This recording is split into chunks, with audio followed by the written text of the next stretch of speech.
Fala galera, professor Lucas Nunes na área. No vídeo de hoje a gente vai conversar sobre as escalas de trabalho dentro da Petrobras, em qual condição de trabalho você pode estar sendo um funcionário da companhia. Esse vídeo veio diretamente lá da aba comunidade. Na aba comunidade eu faço algumas votações para que vocês interajam e escolham os temas dos próximos vídeos. Então se sua dúvida ainda não foi tirada, participa da aba comunidade, deixa seus comentários, eu leio todos os comentários de vocês e sim, os próximos vídeos serão escolhidos a partir dos comentários de vocês e das votações lá na aba comunidade. Se o conteúdo desse vídeo te interessa, já larga o dedo no gostei, se inscreve no canal, ativa o sininho para não perder nenhum dos nossos próximos vídeos. Aqui em cima vai aparecer o meu Instagram, lá eu tiro várias dúvidas, dou dicas sobre concursos e vestibulares. E se você precisa desse apoio dentro dos seus estudos, segue lá que eu tenho certeza que você não vai se arrepender. E sem mais enrolação, vamos nessa! Agora o assunto são escalas de trabalho. O primeiro regime que eu vou conversar com vocês é o regime offshore, bem conhecido como 14 por 21.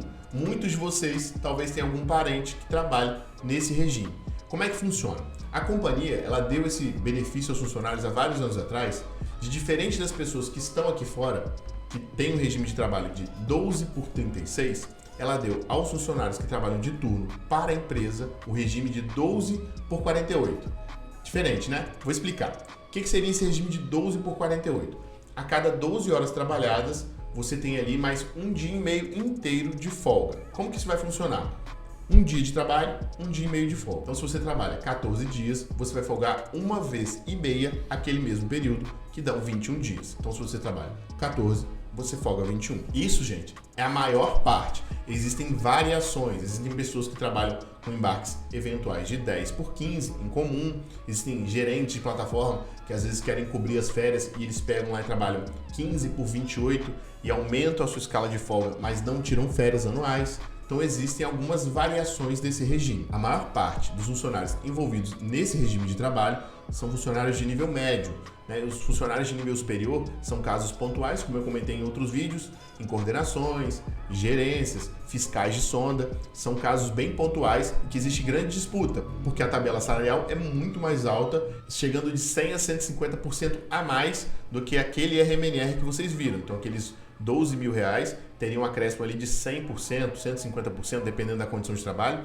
Então, realmente, é um salário muito alto que para um garoto que acabou de entrar na empresa, com certeza vai brilhar os olhos, até os mais antigos que vão querer ali um upgrade salarial. Então, essas funções que trabalham a bordo são bastante disputadas. Outro regime dentro do offshore que também pode acontecer são os embarques eventuais. Vamos dar um exemplo que você passa como engenheiro de equipamentos e você trabalha em um OP, uma unidade operacional, e ali você é responsável por alguns equipamentos. E aí, se um equipamento bastante importante, talvez crítico, vá ser instalado ou substituído em uma unidade, você pode ser chamado para fazer um embarque, né, sazonal eventual. E aí, como funciona nesse caso? Você tem que fazer um embarque de 6 dias. Então, você vai à plataforma e vai ficar lá 6 dias para acompanhar uma equipe que está fazendo essa instalação. Durante esses 6 dias, você vai receber aqueles adicionais, vai ser lançado lá na sua frequência, como se você trabalhasse embarcado durante aqueles 6 dias, você vai receber a mais todo o valor referente àquela escala de embarque. E aqueles 6 dias vão ser computados como dias de embarque. Então você trabalhou 6, você vai gerar 9 dias de folga. Então você pode guardar aquelas folgas para utilizar para estender um feriado, para estender suas férias, para viajar com a sua família. Então é bem interessante. O engenheiro que faz embarques pontuais, às vezes não mora próximo à base, né? Acontecia muito de alguns colegas trabalharem em Macaé e às vezes morarem em Vitória ou no Rio de Janeiro. E eles faziam esses embarques e pediam ao chefe, preciso de 10 dias com a minha família lá no Espírito Santo. E aí ele fazia essa movimentação e poderia descansar no período que fosse mais conveniente para ele. Também existem casos de receber esse valor, são casos raríssimos, né? Esse valor referente a esses dias de embarque, esses dias de folga, a empresa comprar, isso raramente acontece, mas pode acontecer. Outra variação importante que acontece dentro desse regime de 14 por 21, que ele pode ser de sobreaviso ou turno. O que seria isso? O funcionário que trabalha de turno, dentro desses 14 dias, ele vai trabalhar uma semana durante o dia e uma semana durante a noite. Então vamos lá. Na primeira semana você chegou, vai trabalhar de 7 às 19. No meio da sua escala, você vai inverter para o horário noturno. Você vai trabalhar de 19 às 7 da manhã. Então, uma semana de dia e uma semana de noite. E depois você segue para casa e goza seus 21 de folga. E normalmente quem trabalha de turno são alguns casos pontuais de técnicos de manutenção e a grande parte dos funcionários que são técnicos de operação. Já o regime de sobreaviso, que também é uma subdivisão desse regime offshore de 14 por 21, eles trabalham todos os dias de 7 às 19. E aí ele não vai inverter por hora da noite, ele pode trabalhar durante o dia. Mas como o nome diz, trabalhar de sobreaviso, você pode ser chamado em algum momento para realizar alguma tarefa. Então, quando você está na plataforma, a gente brinca que você trabalha por 24 horas. E como eu comentei em outros vídeos, a extração de petróleo é algo muito valorizado, muito importante. Então, assim, a última coisa que pode acontecer é parar a produção. Então, caso você tenha uma função que está envolvida nisso, ninguém vai pensar nem duas vezes antes de te chamar ali à noite, no horário que você está de descanso, para resolver um problema, para realizar alguma tarefa que é importante para que toda a produção, toda a realidade da plataforma continue funcionando perfeitamente. Agora vamos conversar sobre o turno de 12 horas em terra. Onde ele acontece? Geralmente em sala de controle remoto, que fica na base, né, que são funcionários que dão apoio às plataformas, acompanhando tudo que acontece. Em algumas estações de tratamento de gás também acontece esse regime. Esse é um dos regimes mais disputados dentro da empresa. Por quê? Porque você, além de receber um bom salário e vários adicionais, você tem a possibilidade de estar em casa muito mais vezes. Então a galera quer muito esse regime porque não precisa se deslocar de helicóptero, não precisa se distanciar da família ou dos amigos por um tempo tão grande. Então boa parte das pessoas que está nesse regime não abre mão dele por nada, não quer sair dele de forma nenhuma. Então vamos lá, como é que ele funciona?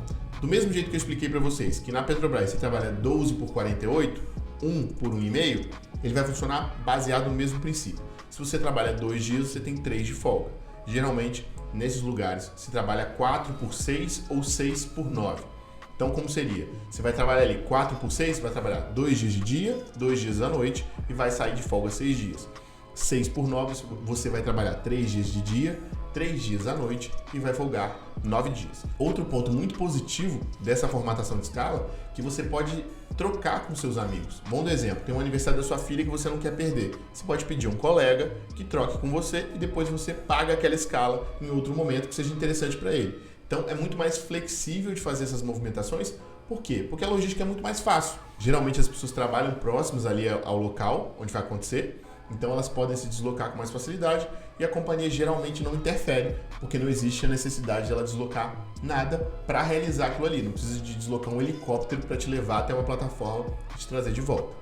Eu, por exemplo, no meu regime offshore, eu só consegui fazer uma troca em 7 anos, porque envolvia muita gente. Envolvia logística, envolvia suporte, apoio, a pessoa aceitar, se deslocar ali por uma semana, às vezes ela estava dentro do planejamento dela, então é muito mais complicado de fazer essas trocas e essas movimentações. Agora falando um pouco sobre o regime administrativo, você trabalha 40 horas semanais, divididas em 5 dias da semana.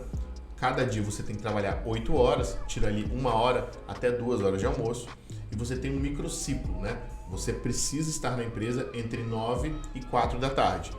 Pode chegar antes e sair um pouco antes, também pode chegar ali próximo das 9 e sair um pouco depois, sempre respeitando as 8 horas.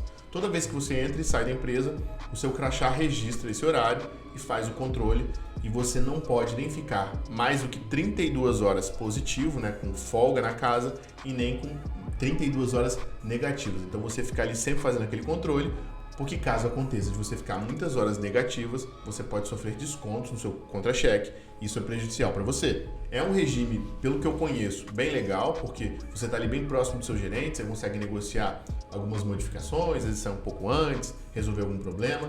Você geralmente, dentro das bases da Petrobras, tem vários bancos, então se você precisa resolver alguma coisa em relação a um banco, você pode ali dentro mesmo resolver. Então assim, existem algumas facilidades, você pode sair ali rapidamente, fazer um dia 2 horas de almoço, sem que hajam punições em relação a isso. Então desde que você faça bem o seu trabalho, existe uma boa flexibilidade. Outra coisa legal que pode ser pontuada aqui, durante a pandemia, né, um pouco antes, a Petrobras sugeriu a alguns funcionários redução de carga horária, isso já aconteceu, eu não sei se está em vigor ainda. Então os funcionários poderiam escolher receber 25% a menos e trabalhar em uma carga horária de 30 horas semanais, que muitos aderiram, né, que tinham negócios fora, quiseram fazer isso, não sei se ainda está acontecendo, mas é uma possibilidade que já aconteceu e pode se repetir no futuro. Outro dado importante que aconteceu durante a pandemia, que eu tenho vários amigos que trabalhavam em regime administrativo e regime offshore, que foram deslocados para o home office, né, agora trabalham de casa, respeitam esse regime, né, de 8 até as 17 e conseguem trabalhar em casa. Muitos de vocês que vão realizar ali concurso para ciência de dados, administração, eu acredito que existe a possibilidade de vocês em alguns momentos trabalharem nesse regime de home office. Não é algo que eu conheça de perto, porque quando eu estava na empresa, a empresa tinha uma dificuldade de flexibilizar o funcionário trabalhar de casa, mas a pandemia foi uma pancada e a empresa teve que se adaptar. Então acredito que pós-pandemia essa possibilidade vai estar muito mais viva. E assim, a empresa tinha muita dificuldade em ceder computadores, permitir o acesso dos funcionários longe da base, fora da base, com a preocupação da segurança da informação. Então assim, a companhia trabalha com informações muito valiosas, a gente já teve ali casos de escândalos de hackers tentando invadir o sistema da Petrobras, então cuidado com a segurança da informação é gigantesco. Mas agora, durante a pandemia, houve essa adaptação e eu acredito que alguns casos de vocês que forem aprovados no concurso podem realizar parte desse período de trabalho de casa ou talvez ficarem deslocados por longos períodos trabalhando em casa. Porque, por exemplo, a pandemia é a prova que várias funções podem sim ser realizadas da casa da gente. Você não teria necessidade de estar lá para realizar um bom trabalho. O último regime que a gente vai conversar é sobre o regime de 8 horas. Ele é bem comum nas refinarias, eu vou te falar sobre as impressões que eu tenho dele. Eu acho assim um regime muito bom, né? Você trabalha 3 dias e folga 2. Mas esses 3 dias que você vai trabalhar, você não trabalha um turno de 12 horas, que é extremamente desgastante. Você vai trabalhar um turno de 8 horas. Você vai trabalhar no primeiro dia de 7 às 3, depois de 3 às 11 e o último de 11 às 7 da manhã. Você sai às 7 da manhã, você vai gozar ali 2 dias de folga. Acho que há 1 ou 2 anos atrás, a companhia quis tirar exatamente pelo custo com a logística, né, de deslocar esse funcionário, de ter que levar ele muito mais vezes para casa e voltar. Para reduzir custos, ela queria inserir o turno de 12 horas nas refinarias, mas a força de trabalho não permitiu, rolou arranca-rabo e se mantém a existência desse turno de 8 horas. Se alguém tiver aí alguma novidade sobre, pode deixar aqui nos comentários para informar a galera. Esse turno ele é realmente muito bacana, você trabalha períodos mais enxutos e ele pode descansar mais, tá sempre em casa. Geralmente os funcionários trabalham bem próximos porque tem que se deslocar mais, né? Então ficam mais próximos ali das refinarias, das unidades de tratamento. Eu sei que usinas de produção de biodiesel também têm esse regime de 8 horas e os funcionários que eu conheço que trabalhavam nesse regime geralmente gostavam muito dele. Dentro desse regime você também ganha muito parecido com o regime de 12 horas, você vai perder apenas o confinamento, que é esse valor de 30% do salário básico, mas tem a compensação do ticket de alimentação, se a empresa não fornecer. Em refinarias eu sei que existe o fornecimento da alimentação, então você não recebe o ticket, mas eu dando a minha opinião pessoal, vale muito a pena você perder ele só 30% do salário básico de confinamento e poder estar em casa muito mais vezes, descansar mais, perder menos noites de sono, dormir na sua cama. Então assim, são coisas que no curto prazo talvez não sejam tão pesadas, mas no longo prazo, sem sombra de dúvidas, vão fazer diferença. Galera, era isso que eu tinha para compartilhar. Espero ter tirado várias das dúvidas de vocês. Se houverem mais dúvidas, é só deixar aqui nos comentários que eu tiro, lá no direct do Instagram ou na aba comunidade, que eu vou ter prazer de fazer os próximos vídeos sobre isso. E é isso. Fui. Um abraço.